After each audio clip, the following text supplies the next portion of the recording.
গত মার্চ মাসের 2 তারিখে অবৈধ মাদক দ্রব্য উদ্ধার ও গ্রেপ্তারের নিমিত্তে বিশেষ অভিযান পরিচালনা করাকালীন সময় 3-4 জন দুষ্কৃতকারী মাদক দ্রব্য নিয়ন্ত্রণ অধিদপ্তরের একজন পরিদর্শককে পায়ে গুলি করে।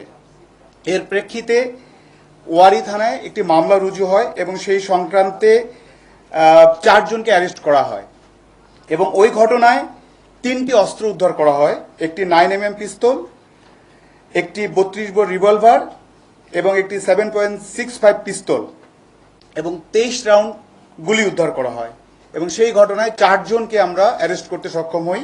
এর মধ্যে একজন জিশান 164 সে এই ঘটনায় আরও অনেক তথ্য দেয়।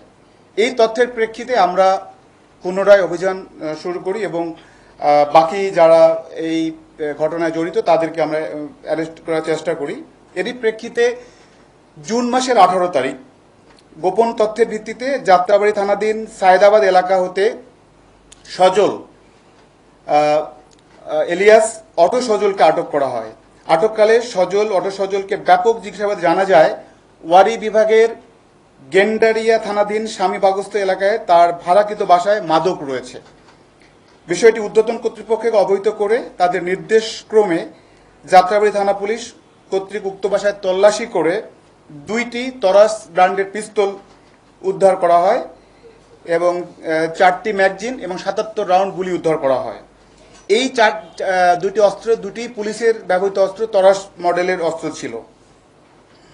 এই ক্ষেত্রেও 4 জনকে অ্যারেস্ট করা হয়।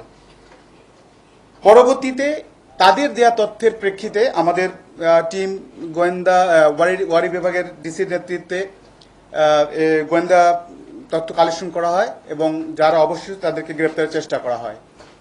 এর প্রেক্ষিতে গতকাল আমরা গোপন তথ্যের ভিত্তিতে জানতে পারি অটো সজলের যে ছোট ভাই সজীব, সে কক্সবাজার থেকে আরও 4 জনের সঙ্গে মোট 5 জন মিলে ঢাকায় প্রবেশ করতেছিল। এরই প্রেক্ষিতে গতকাল রাত 9:30 দিকে যাত্রাবাড়ি থানা পুলিশের একটি বিশেষ আভিযানিক টিম গোপন সংবাদের ভিত্তিতে জানতে পারেন যে চট্টগ্রাম হইতে ঢাকা 31-36-46 প্রাইভেট কারে করিয়া অবৈধ মাদকদ্রব্য ঢাকায় প্রবেশ করতেছে।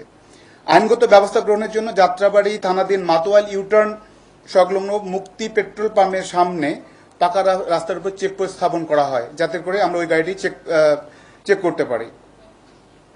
চেকপোস্টে বর্ণিত প্রাইভেট কারটি পাইয়া প্রাইভেট কারের ভিতরে থাকা 5 জন ব্যক্তিকে আটক করা হয়। অতঃপর বিধি মোতাবেক আসামিদের দেহ তল্লাশি করে তাদের ব্যবহৃত প্রাইভেট কারটি তল্লাশি করা হয়।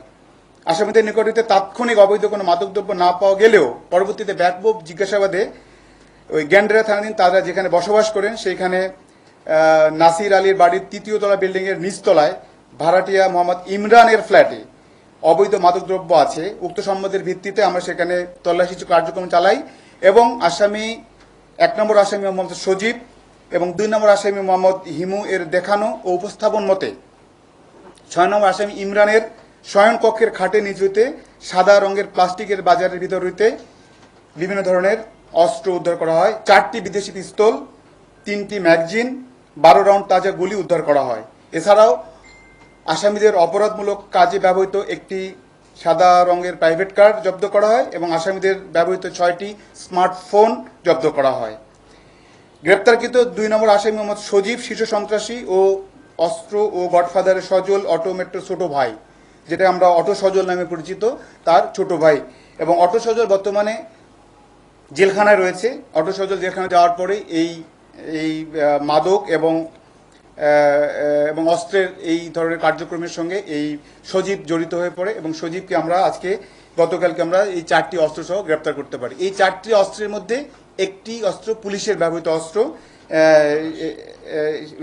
এটা যাত্রাবাড়ি থানার অস্ত্র, ওয়ারী থানার অস্ত্র।